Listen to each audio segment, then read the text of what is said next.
with Scope moved around the second baseman towards the bag. Here's the 0-1 pitch and a little roller runner not going. Davis will make sure. Now he's going to go. He gunned it. Pierce the play. Oh, got him! Another spectacular defensive play. It will bring out Joe Maddon, but how about Davis? He saw the runner go out of the corner of his eye, so he gunned it to Pierce, who made a perfect throw to the plate. Now the Orioles have come up with some huge double plays here in the last 2 nights. This one pretty special. From Chris Davis to Pierce, and then back home to Caleb Joseph to gun down Jennings. He's going to be checked under review. Maddon looking in the dugout, but pretty special play here. A little chopper down. Chris Davis kind of eyes him back, then fires. That's about 100 miles an hour across the infield. And Pierce recognizing it as well, right off the bag with a strong throw to Joseph. Now Maddon, of course, can challenge here. He can ask the crew chief to do it without using his own challenge. If the question is positioning at the plate, if it's a question of the out call, then he's going to have to use his challenge. Maddon lost the protest that he had lodged in the Toronto game, as Major League Baseball announced today. The call on the field was being upheld, and that Toronto had made their challenge in time. Looks like he is challenging here, and they're going to go to New York here in the first inning, and obviously it's a big play. Well, it sure is. I mean, this could really change momentum from the onset. Great Certainly not blocking the plate wrong. Not at all. He is in a real good position. That's close. Question is, did Caleb Joseph's glove touch his hand just before it catches the plate? And he sweeps it back across. He's in a good position. That may be one of those that has that middle ground decision of the call stands because there isn't enough to overrule it. Right.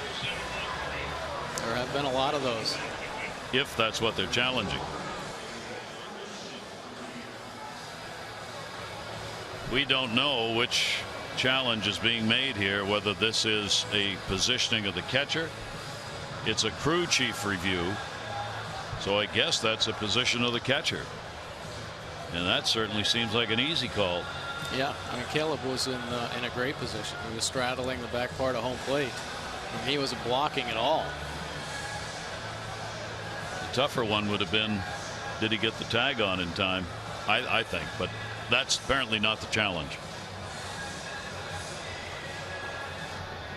Our line to New York is not working. Yet another thing that Major League Baseball cannot have happen during the playoffs.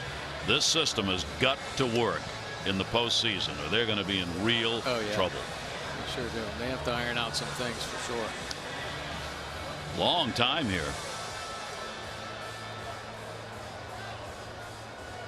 Because the trouble is, if we can't tell you what the issue is if we can't hear New York. And I think under a crew chief review, they look at the whole play. They do look at the whole play. So they can look at blocking the plate or the outer safe call. Yep. And they make a call.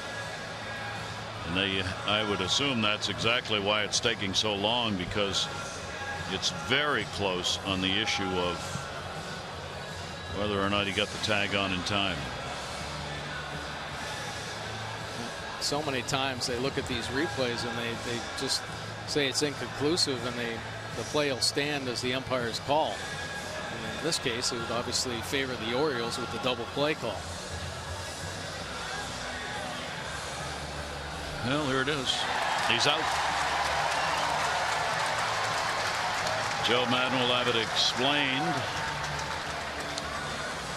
and what they looked at. And you know, Major League Baseball is a little bit sensitive when it's Joe Maddon in light of what just took place with the calls in Toronto.